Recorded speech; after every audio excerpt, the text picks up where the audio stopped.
What's going on, everybody? Welcome back to the podcast. And I have to really stop wiping out my microphone completely whenever I sit down. Every time I sit down, I just completely elbow my microphone, and I should probably stop doing that. Okay, so today, what are we talking about? We are mainly going to talk about today 5 ways to cope with anxiety. And the reason why I'm talking about this right now is because I have battled with anxiety for quite some time now, and these are ways that I have, not overcome it, because I don't think you can overcome it. I think you can just kind of minimize the effect that it has on you. So let's get into it. First thing that I would say is, and this is all personal experience, I'm not stating any ways to do this for people who have different kinds of anxiety. I just, I was diagnosed with GAD, generalized anxiety disorder, so, I'm just telling you how I went about this. That's all. I'm not telling you how to live your life. You can do whatever you want. First thing when it comes to anxiety is you have to realize that once that thought process is in your head, it's much easier to keep it in there instead of taking it out. So there's a comfort in having anxiety in a way. It's comfortable to have anxiety because it keeps you busy. It keeps you thinking about things. It keeps you thinking that you're productive. That's another trick with anxiety. It makes you feel productive, but you're not really productive. You're just kind of sitting there thinking about something that doesn't exist. The first thing to getting rid of it is whatever situation you're dealing with, speak out loud and tell yourself if this thought you're thinking is rational or irrational. Tell yourself that. That's the first thing that helped me immensely, actually. Next time something happens to you, tell yourself, look back at whatever you just thought and say, is this rational? Could this really happen? Like, whatever I'm thinking about whatever situation that I'm thinking about, could this happen? And if it can't happen, tell yourself, this does not mean anything to me. Period. And then move on to the next thought. Okay? This has helped me quite significantly, actually. A lot, because there's so many things where I had to think extensively about certain things, and I would tell myself, and I would just continuously think about that one thought. Even if it was very irrational, that one thought was just continuously in my mind. What you have to do is you have to think to yourself, is this thought process that I have rational or irrational? And if it's irrational, then leave it at that. Leave it at that. Do not think about it anymore. What we tend to do is we tend to fall in the trap of thinking irrationally, and then we're just caught up in trying to fix this irrational thought. Oh my God, how can this thought pop up in my head? I have to fix this now. You don't have to fix anything. What you have to do is you have to back up, realize that thought isn't rational, and take it out. Now let's say the thought is rational. This is the second thing. Sometimes your anxiety isn't playing games with you. Sometimes your anxiety is real. Sometimes you're thinking about something and that could actually happen, and you're genuinely scared that that might happen. And that comes to rational thoughts.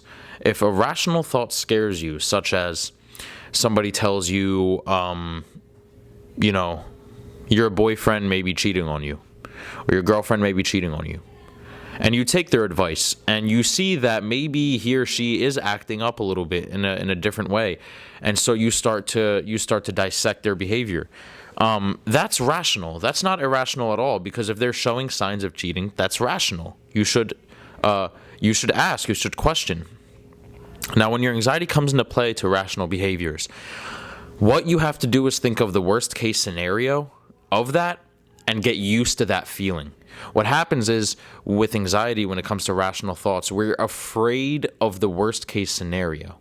So if your boyfriend or girlfriend is cheating on you, what happens? They're cheating on you. You go through heartbreak. You break up with them. Those are the 3 things. Now you have to go through this insane amount of grief.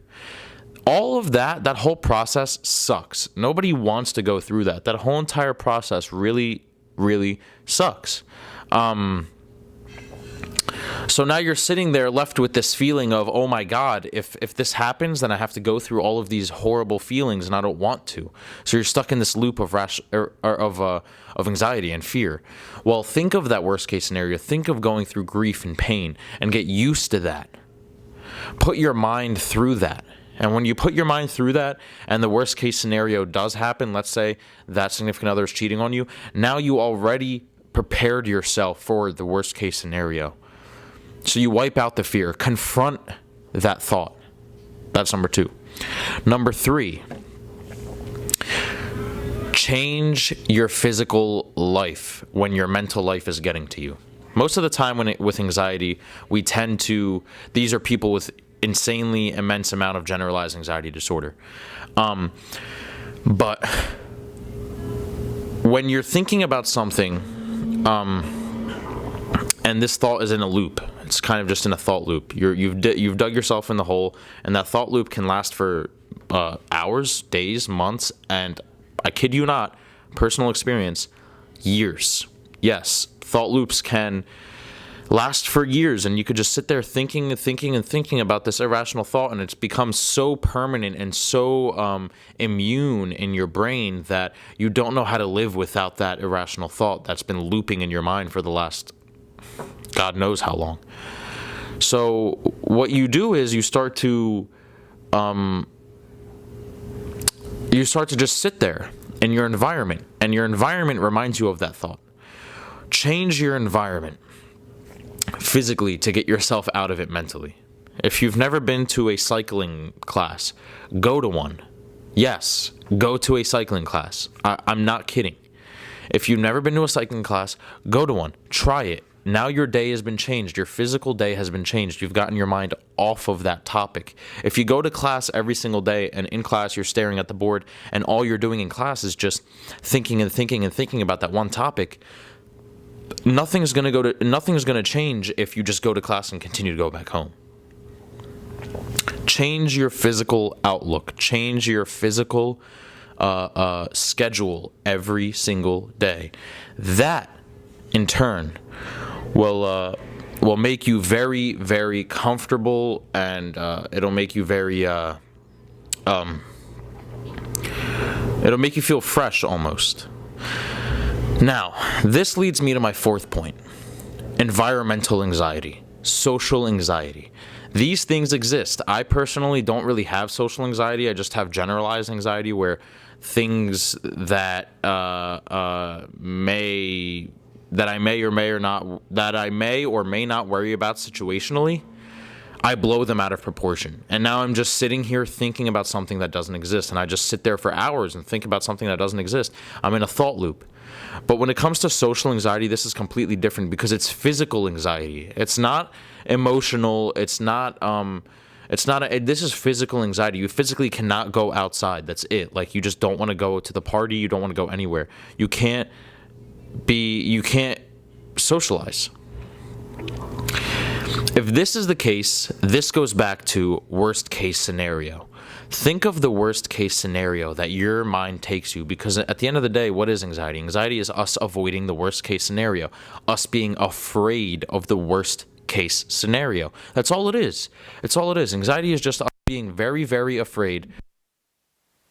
Scenario. Oh my God, I can't go to this party. What if I go to this party and my crush is there, and my crush ends up hooking up with this one guy that I don't like, so now my crush has completely broken my heart.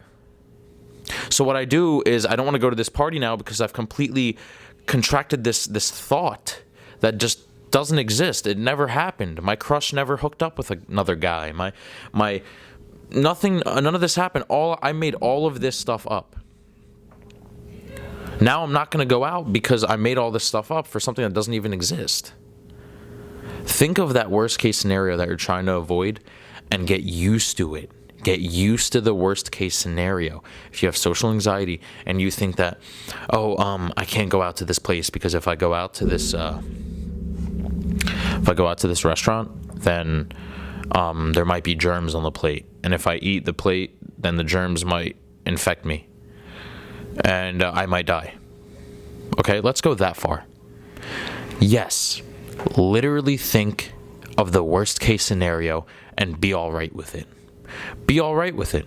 Well, if I get poisoned and I die, so what? So what? So what? Be okay with the worst case scenario, and you can conquer anything. Anything. Oh my God, what if she leaves me? What if she breaks up with me?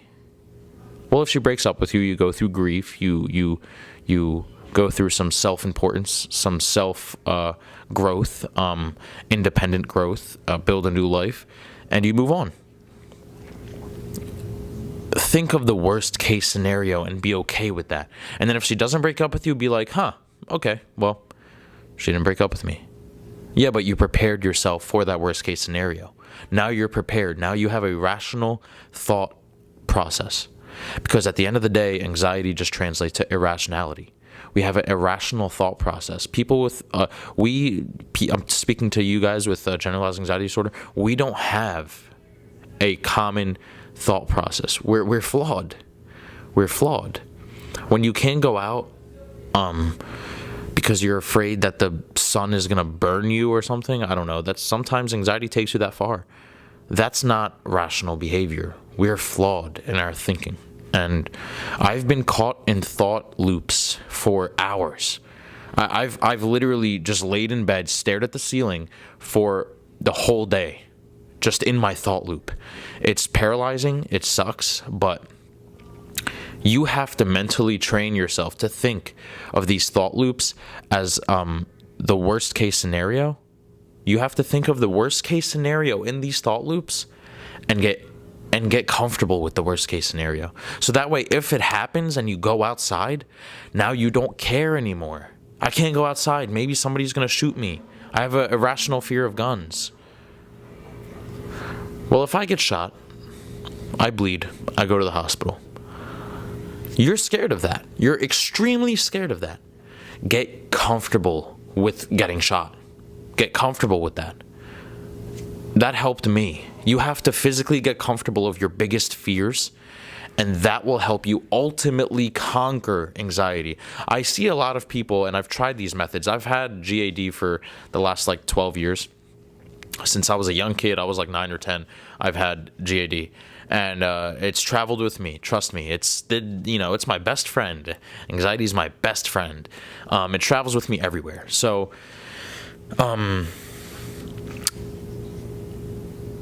the biggest thing that I see people do is they say, well, think of your thoughts as specks on a big ball and just flick those specks away. No, that's absolute bull, because these aren't thoughts to people with anxiety. This is actual life. These thoughts aren't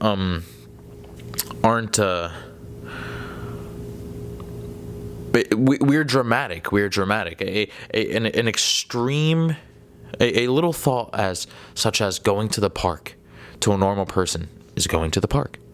But to us, going to the park is risking getting shot, risking getting kidnapped, risking dying, risking somebody from your old school seeing you and making fun of you, risking sunburn, sun poisoning. This is what people with generalized anxiety disorder go through. We take normal things and we blow it out of proportion. So these thoughts aren't thoughts. These are, truthfully, our livelihood is on the line. People with generalized anxiety disorder are very dramatic. We are dramatic. We don't think like you. Everything has to be completely, insanely dramatic. I'm in a relationship. I mean, I'm not in a relationship right now, but I'm saying, hypothetically speaking, if I was in a relationship, everything and anything that girl says or does, it's blown out of proportion. It's blown out of proportion. It's not something that a normal person would take in consideration. To me, anything and everything that girl says, she doesn't want to be with me anymore. Period. That's it. And like I just said, that's just the way things are. That's just the way things are. Last but not least, this is something that I think everybody should take into consideration is accepting your anxiety. A lot of people don't want anxiety. A lot of people with GAD don't want it. A lot of people hate it. They don't want to live with it. They get bored of it. They get sick of it. They question, why me? But the sooner you accept it, the better you will be getting help. The sooner you accept your anxiety, the better you will be accepting your own self. See, a lot of people, including myself, I thought anxiety meant I'm sick. I thought anxiety meant that I'm special, kind of, and that messed with me a lot. I didn't want to get help. I didn't want to think differently because I thought that this is it. I'm just gonna live like this kind of guy for the rest of my life. I just wish I was like the other kids,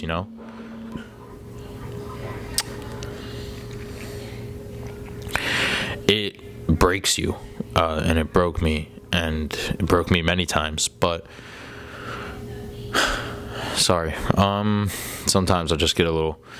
I don't know. It's confusing because it's hard to put it in words. But I try my best. My anxiety is probably 10% out of 100 right now. So like take 100% of like the worst anxiety I've ever had in my whole life, which was probably around 16 years old. But no, like 19 years old was probably my worst, like my second year of college. Take my worst, I'm like 6 to 10%, 5 to 10% of that.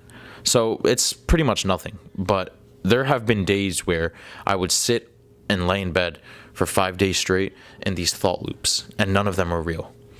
Monday, the thought started out as a simple thing. Friday, that thought was me potentially getting killed by a car on my way to a party. So I don't know. I sound crazy right now, but I don't know. You don't have to live with it if you don't want to. And I know that people with anxiety don't want to live with it, and I know that we're trapped in a way, and it's very hard to explain, but trust me, I understand you, and I'm sorry to break it to you, but nobody's going to understand your generalized anxiety disorder if they don't have it. They're just not going to. They're going to look at you and be like, what? You think that if you go to this party, you're going to die? What's wrong with you? What are you, crazy? No, I'm not. I just think differently. And I have to, you take one leap, you say, okay, I'm going to go to this party, and you go. I take 20 leaps in order for me to get to year one. You go from here to here in one jump. I go from here to here in 20 jumps. So, as long as you reach destination, as long as you conquer your thoughts and your fears, you will get rid of anxiety, and that is the way that I have gotten that's the way I've coped with it. Once again, the biggest one to me was looking back at myself and saying, is this rational? Think to yourself, is this rational? And if it's not rational, take it out. Find a way to take it out. Second thing, if it is rational, get used to the worst case scenario. Is she cheating on me? What if she breaks up with me? That's rational. That's very rational. That's not irrational to think that somebody's cheating on you if they're showing signs. But if you get anxiety now, oh my God, she might break up with me. Get used to the feeling of being broken up with. Get used to it. Because once you conquer that fear of the rational part, once you conquer that, you're good to go. But the irrational thoughts, you have to start to differ the irrational thoughts from the irrational thoughts. And if you're caught in the middle of a thought loop, be like, literally, I'm not kidding. Just, this is what I do. If I'm caught in the middle of a bad thought loop, I sit up, I go, I'm in a bad thought loop right now. All of this is not real. I say that out loud. Literally. I'll be sitting on the couch and I'll say, nope, this is a bad thought loop. All of this isn't real. I'm going to get up now and I'm going to go out. That's what I do. And I do this out loud. I don't think this. I literally get up and I say it. Those are my 5 ways that I coped with my anxiety. And I hope this helps you guys. Sorry for the background noises. I have no idea what's happening in the back right here with my washer and dryer. Like, comment, share, subscribe. Thanks to the 121 subscribers. I love you guys with my heart. With all my heart. And have a good one. Sorry for the sad video. Hope this helps. Peace.